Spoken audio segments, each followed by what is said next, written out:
ఈ బడ్జెట్ మొత్తాన్ని పరిశీలించిన తర్వాత అనేక ప్రశ్నలు సంధించడం జరిగింది.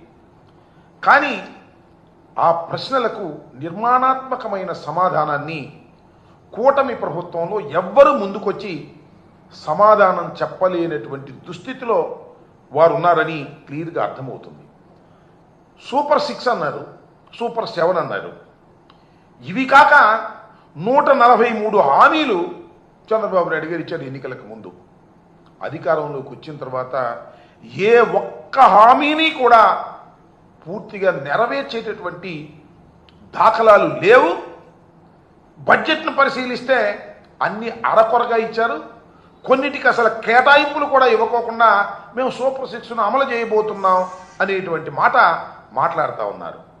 అదేమిటయ్యా, ఎందుకు మీరు వీటిని అమలు చేయలేకపోతున్నారంటే ప్రభుత్వం కష్టంలో ఉంది, అప్పుల ఊబిలో ఉంది, జగన్మోహన్ రెడ్డి గారు అప్పులు చేసిపోయారు, అందువల్ల మేము చేయలేకపోతున్నాం అనేటువంటి మాట 5 సంవత్సరాలు పరిపాలన చేసినటువంటి వైఎస్ఆర్ కాంగ్రెస్ పార్టీ మీద, జగన్మోహన్ రెడ్డి గారి మీద వంక చూపటమో బురద జల్లి వెళ్ళటమో చేసేటటువంటి ప్రయత్నం చేస్తున్నారు చేతగాని చంద్రబాబు నాయుడు గారని ఈ సందర్భంగా నేను చెప్పదలుచుకున్నా.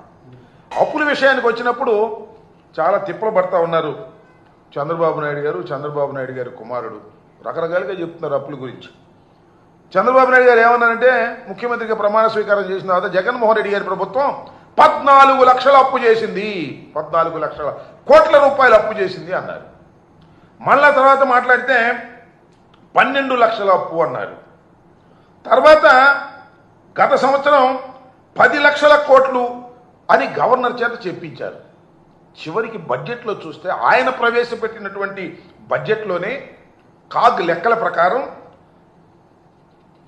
6,46,000 కోట్లు మాత్రమే అని చెప్పారు. ఏంటో నాకు అర్థం కాల. ముందు 14 లక్షలు అన్నారు, చివరికి చూస్తేనేమో కేవలం 6,46,000 కోట్ల రూపాయలు మాత్రమే అప్పు చేసినట్టుగా చెప్పేటటువంటి ప్రయత్నం చేశారు.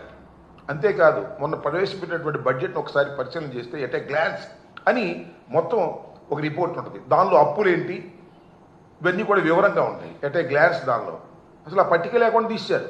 అంటే ఇక్కడ నేను చెప్పదలుచుకున్నది ఏంటంటే, మిస్ఇన్ఫర్మేషన్ రాష్ట్ర ప్రజలకు ఇచ్చి తప్పుకోవాలనేటువంటి ప్రయత్నం, ఏదో ఒక విధంగా జగన్మోహన్ రెడ్డి గారి మీద బురదల్లి తమ హామీలను ఎగ్గొట్టాలనేటువంటి ఒక కుట్రపూరితమైనటువంటి పద్ధతుల్లో ఇవాళ చంద్రబాబు నాయుడు గారి ప్రవర్తన చేస్తూ ఉన్నారు.